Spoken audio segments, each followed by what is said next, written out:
Om Swastiastu. Terima kasih atas kesempatan yang telah diberikan kepada kami. Kami dari kelompok 9 akan mempresentasikan materi bab 2 mengenai bisnis elektronik atau e-bisnis dalam kegiatan bisnis global. Sebelumnya, izinkan saya memperkenalkan kelompok saya, dimulai dari saya. Perkenalkan, nama saya Sinta Kumala Semerta Putri dengan NIM 19050511154 dan rekan saya Nikadek Budastri Saptareni dengan NIM 19170510184. Baik, di video kali ini kami akan membahas mengenai pengertian proses bisnis, peran sistem informasi dalam meningkatkan proses bisnis, jenis-jenis sistem informasi, dan fungsi sistem informasi. Di sini saya akan menjelaskan mengenai pengertian dari proses bisnis.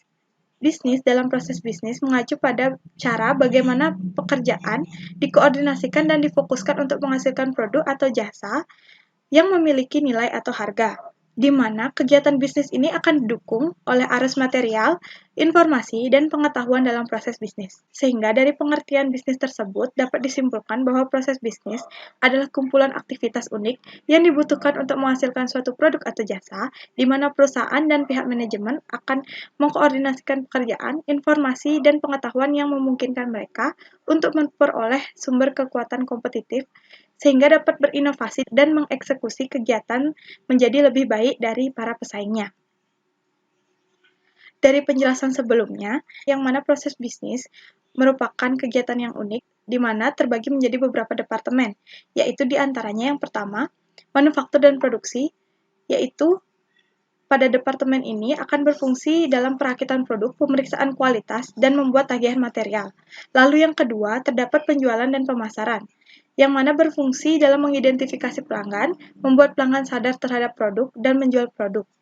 Dan yang ketiga, ada keuangan dan akuntansi, di mana di departemen ini akan berfungsi dalam pembayaran kreditur, membuat laporan keuangan, dan mengatur arus kas.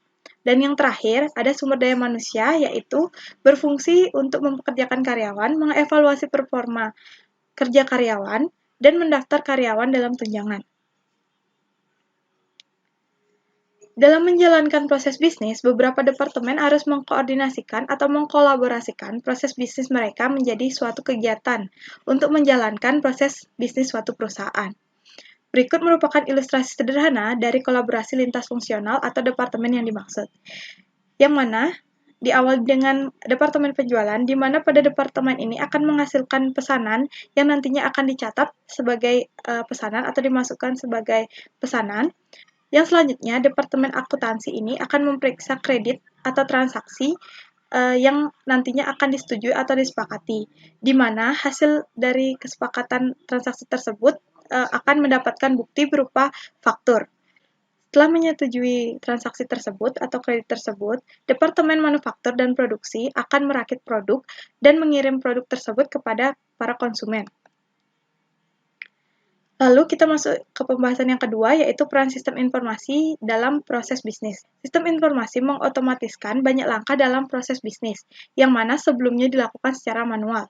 Terlebih lagi, adanya perkembangan teknologi akan mengubah cara kerja suatu bisnis dan mendukung model bisnis yang sepenuhnya baru.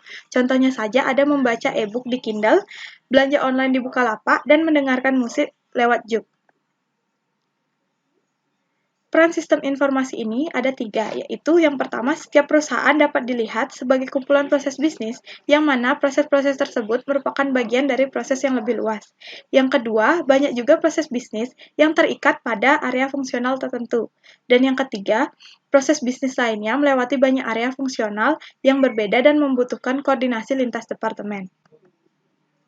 Selanjutnya, pembahasan yang kedua yaitu jenis-jenis sistem informasi. Organisasi menerapkan sistem lintas fungsional berskala besar yang mengintegrasi aktivitas proses bisnis dengan unit organisasinya, yang mana jenis sistem informasi ini akan dibagi menjadi 2, yaitu yang pertama, sistem untuk manajemen yang kelompok berbeda, dan sistem yang melingkupi perusahaan. Organisasi memiliki sistem yang khas untuk setiap fungsi bisnis utama mereka, yang mana fungsi bisnis utama mereka yaitu diantaranya pertama penjualan dan pemasaran, kedua manufaktur dan produksi, ketiga keuangan dan akuntansi, dan yang terakhir sumber daya manusia. Baik, terima kasih atas kesempatannya. Di sini Saya Budharti Saptarini dengan NIM 1917051184 akan menjelaskan mengenai sistem untuk manajemen berkelompok yang berbeda. Sebuah perusahaan memiliki sistem yang mendukung kelompok atau tingkat manajemen yang berbeda yang terdiri dari dua hal, yaitu sistem pemrosesan transaksi dan sistem intelijen bisnis. Sistem pemrosesan transaksi terdiri dari transaction processing system, yaitu sistem yang melakukan komputerisasi yang operasi dan mencatat transaksi rutin harian yang dibutuhkan dalam menjalankan bisnis. Untuk sistem intelijen bisnis dibagi menjadi dua, yaitu Decision Support System dan Executive Support System. Decision Support System berfokus pada masalah yang unik dan cepat berubah, di mana prosedur untuk sampai pada solusi belum tentu sepenuhnya ditentukan sebelumnya. Sedangkan Executive Support System merupakan sistem yang membantu top manager dalam menangani keputusan non-rutin yang membutuhkan penilaian, evaluasi, dan wawasan karena tidak ada prosedur yang disepakati untuk sampai pada solusi sebelumnya. Sistem yang melingkupi perusahaan. Penerapan enterprise application sendiri mencakup bidang-bidang fungsional perusahaan yang berfokus untuk menjalankan proses bisnis di seluruh perusahaan di semua tingkat manajemen, di mana pembagiannya ada 4. Yang pertama yaitu Enterprise Resource Planning System yang dipergunakan untuk mengintegrasikan proses bisnis di bidang manufaktur produksi, keuangan dan akuntansi, penjualan dan pemasaran, serta sumber daya manusia ke dalam satu sistem perangkat lunak. Yang selanjutnya adalah Supply Chain Management System yang dipergunakan oleh perusahaan untuk membantu mengelola hubungan dengan pemasok. Yang ketiga adalah Customer Relationship Management System yang digunakan untuk membantu pengelolaan hubungan perusahaan dengan pelanggan, di mana sistem ini menyediakan informasi untuk mengkoordinasikan semua proses bisnis yang berhubungan dengan pelanggan, mulai dari penjualan, pemasaran, pelayanan, dan pengoptimalan pendapatan, kepuasan pelanggan, dan retensi pelanggan. Yang terakhir adalah Knowledge Management System, yaitu sistem yang memungkinkan perusahaan untuk memiliki kinerja yang lebih baik tentang cara membuat, memproduksi, mengirimkan produk, serta layanannya kepada pelanggan. Yang selanjutnya adalah fungsi sistem informasi untuk bisnis. Fungsi sistem informasi untuk bisnis terdiri dari menjaga keamanan data dan informasi perusahaan agar tidak mudah diretas, membantu perusahaan dalam membuat laporan perusahaan, membantu masyarakat umum untuk bisa mengetahui seberapa baik dan makmurnya sebuah perusahaan, membantu masyarakat mengetahui kelebihan dan kekurangan serta spesifikasi dari sebuah perusahaan, mempermudahkan user atau pengguna dalam memperoleh informasi penting, mempercepat analisa data dan informasi perusahaan, mempermudahkan komunikasi antar bagian dalam sebuah perusahaan, menghemat waktu dalam pekerjaan, dan memudahkan mencatat transaksi. Adapun peran sistem informasi dalam bisnis ada 4, yaitu pemrosesan transaksi, pengawasan, pengingat, dan penggalian informasi. Yang pertama, pemrosesan transaksi, di mana sistem informasi dapat digunakan dalam membantu memproses transaksi, terutama untuk perusahaan yang bergerak pada penjualan item yang sangat banyak.